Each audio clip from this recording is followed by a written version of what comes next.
Dandy Don Merideth was always quick with a quip. But the Cowboys quarterback learned early on that deeds, not words, define true leadership in life or in an NFL huddle. There are two books. We had the Bible and a book called Leaves of Gold.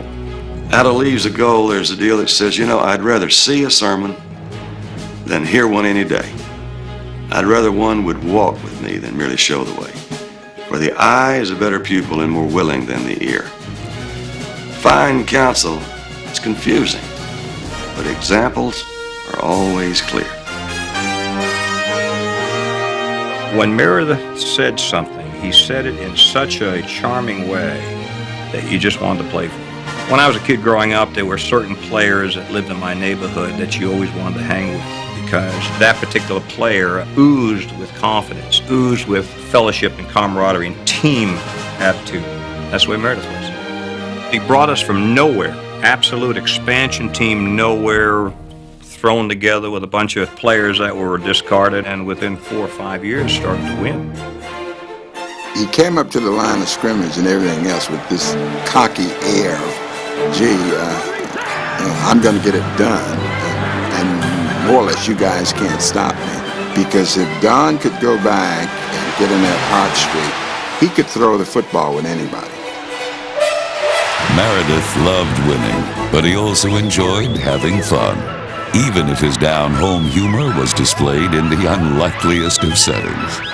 He would come in the huddle at times when everybody was serious and we were being beaten to a pulp, he would maybe crack a joke, and that kind of livened things up. I'm not sure if that sat well all the time with Tom Landry. He made everybody feel relaxed and most of the time, and of course sometimes I questioned what he was doing. He had some friends that were makeup artists in the movie-making business. So Don had them to make him up with a cut down his forehead. It looked like a 4-inch gash. It looked like he'd been in a car wreck. And he really looked awful. And he came into the meeting, and Coach Landry and the rest of us almost passed out. That was typical of Don. He just thought it was fun to do things like that. We had the most outrageous quarterback of them all. Would you rather play with Troy Aikman or Don Merideth? Aikman is like McDonald's. He's like a franchise. Merideth was fun. Coach Landry, I think, put me in a room with Don to kind of help get him in on curfew time. I think the only time I really lost him was in New York, and we had our Division I, and we were going to the last game to play the Giants. Don came in a little later, quite somewhat later, really to tell the truth, and he was not in good shape when he came in. And he went into the game, I think he threw 2 or 3 interceptions, and he was leading the quarterbacks in the league in passing going into that game. With the 3 interceptions, it dropped him down. He didn't win the passing crown because of that one night out, but that was Don. That particular stat wasn't that important to him. Having fun with the people and everything was more important at that time.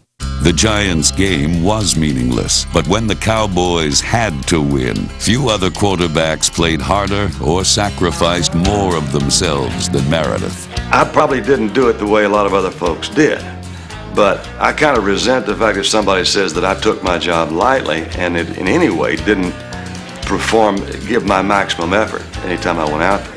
And I feel good about that. I think that I did do that. Most quarterbacks would never have survived with the early teams that Don had to play with. Don was beat up as much as any one human being that I've ever seen, and still he came to play. With the beatings came the booings, and after 3 straight playoff defeats, Cowboy crowds were screaming for Don's backup.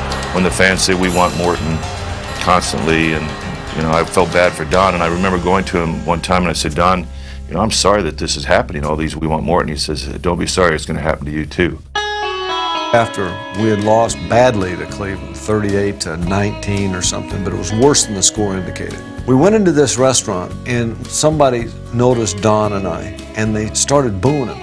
And the people sat there in this restaurant and stood up and booed him until we left. And I said when I thought it was time to go, it really wasn't much fun anymore. That's pretty much what it was. But I'm so happy that I got to play. I had, people say, what was it like? And I said, I had days where I was in the zone. And what more can you ask for?